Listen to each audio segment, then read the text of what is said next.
महाभारत काल के ये 9 लोग आज भी हैं जिंदा।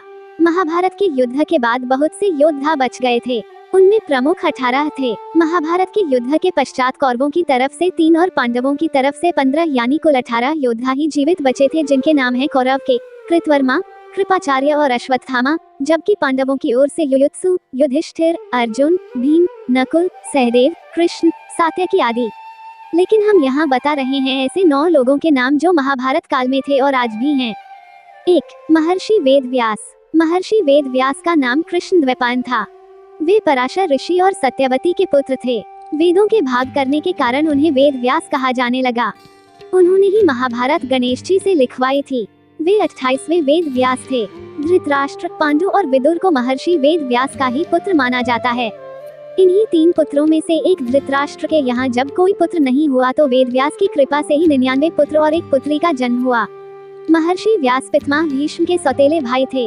महर्षि वेद व्यास के जन्मदिन के अवसर पर गुरु पूर्णिमा का पर्व मनाया जाता है। दोस्तों, आपको यह वीडियो पसंद आ रहा है तो प्लीज चैनल को सब्सक्राइब कर दो। कहते हैं कि ऋषि वेद व्यास कलिकाल के अंत तक जीवित रहेंगे, तब वे कल्कि अवतार के साथ होंगे। माना जाता है कि महाभारत युद्ध के बाद बहुत समय तक सार्वजनिक जीवन में रहे और उसके बाद वह तप और ध्यान के लिए हिमालय की पर्वत श्रृंखलाओं में लौट गए थे। कलयुग के शुरू होने के बाद वेदव्यास के बारे में कोई ठोस जानकारी या दस्तावेज उपलब्ध नहीं है।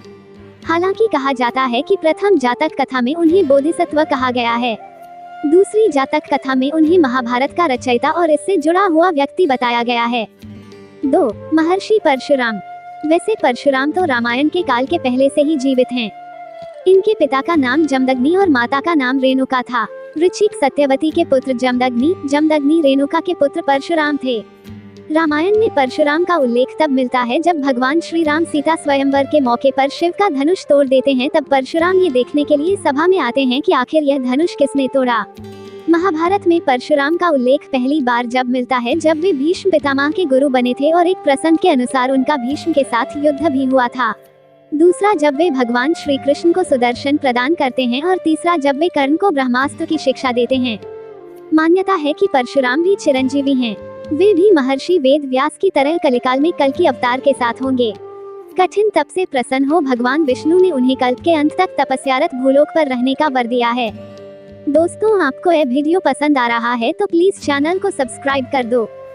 3. महर्षि दुर्वासा। महर्षि दुर्वासा के बारे में सभी जानते हैं कि वे कितने क्रोधित ऋषि हैं। रामायण अनुसार महर्षि दुर्वासा राजा दशरथ के भविष्यवक्ता थे।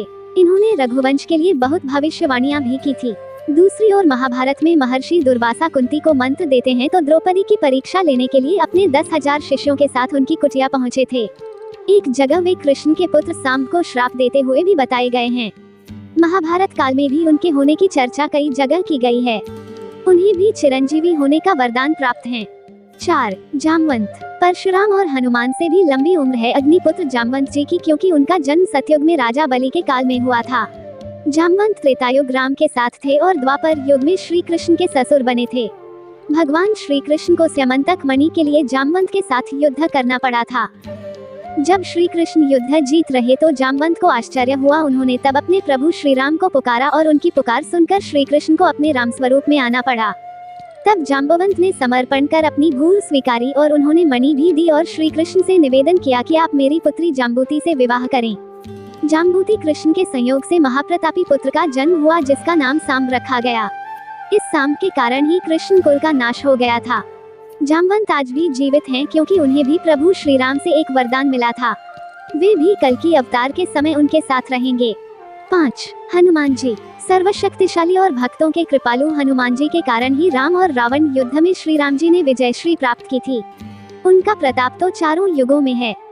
वे त्रेतायुग में श्री राम के समय भी थे और द्वापर में श्री कृष्ण के समय भी थे। बहुत कम लोग जानते होंगे कि महाभारत के युद्ध में श्री हनुमान जी के कारण ही पांडवों को विजय मिली थी। अर्जुन और श्री कृष्ण को उन्होंने उनकी रक्षा का वचन दिया था, तभी तो वे उनके रथ के ध्वज पर विराजमान हो गए थे। इससे पहले वे भीम का अभिमान को चूर चूर कर देते हैं। जब एक जंगल में भीम उनसे अपनी पूंछ हटाने का कहता है तो हनुमान जी कहते हैं, तू तो शक्तिशाली है, तू ही मेरी पूंछ हटा दे। लेकिन भीम अपनी सारी शक्ति लगाकर भी जब वो पूंछ नहीं हटा पाता है तो वे समझ जाते हैं कि यह कोई साधारण वानर नहीं, स्वयं हनुमान जी हैं। 6. मयासुर। रावण की पत्नी मंदोदरी के पिता अर्थात रावण के ससुर थे। देवताओं के शिल्पी विश्वकर्मा थे तो असुरों के शिल्पी मयासुर थे। मयासुर ने रामायण काल में कई विशालकाय भवनों और शस्त्रों का निर्माण किया था। रामायण के उत्तरकांड के अनुसार मयासुर कश्यप ऋषि और उनकी पत्नी दिति का पुत्र था। ये ज्योतिष, वास्तु और शिल्प के प्रकांड विद्वान थे। इसका मतलब मयासुर सतयुग में भी था। मयासुर ने ही महाभारत में युधिष्ठिर के लिए सभा भवन का निर्माण किया, जो मय सभा के नाम से प्रसिद्ध हुआ। इसी सभा के वैभव को देखकर दुर्योधन पांडवों से ईर्ष्या करने लगा था और कहीं न कहीं यही ईर्ष्या महाभारत में युद्ध का कारण बनी। मयासुर ने द्वारका नगरी के निर्माण में भी अहम भूमिका निभाई थी। मय ने दैत्यराज वृषरवन के यज्ञ के अवसर पर बिंदु सरोवर के निकट एक विलक्षण सभागृह का निर्माण कर अपने अद्भुत शिल्पशास्त्र के ज्ञान का परिचय दिया था। मयासुर आज भी जिंदा है। 7. अश्वत्थामा। अश्वत्थामा द्रोणाचार्य का पुत्र और रुद्रा का अवतार था। अश्वत्थामा को संपूर्ण महाभारत के युद्ध में कोई हरा नहीं सका था। हालांकि इसमें संदेह है कि अश्वत्थामा आज भी जिंदा है या नहीं, क्योंकि भगवान श्री कृष्ण ने उसे 3000 वर्षों तक सशरीर भटकने का श्राप दिया था। कुछ लोग भविष्य पुराण का हवाला देकर कहते हैं कि वे कलयुग के अंत में जब कल्कि अवतार होगा तो उनके साथ मिलकर धर्म के खिलाफ लड़ेंगे।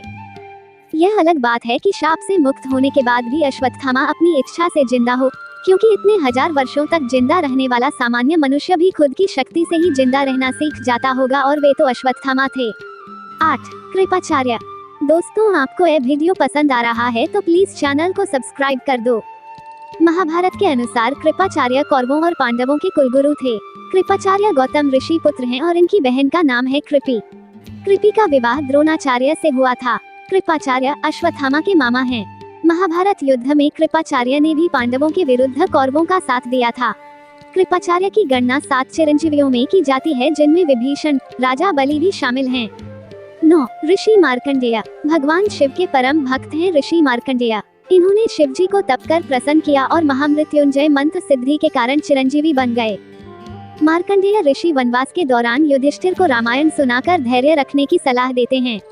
दूसरी ओर महर्षि जैमिनी के मन में महाभारत, कृष्ण और उसके युद्ध को लेकर कुछ संदेह था, तो मार्कंडेय ऋषि ही उनके संदेह का निवारण करते हैं। मार्कंडेय ऋषि को भगवान शिव से चिरंजीवी होने का वरदान मिला हुआ है।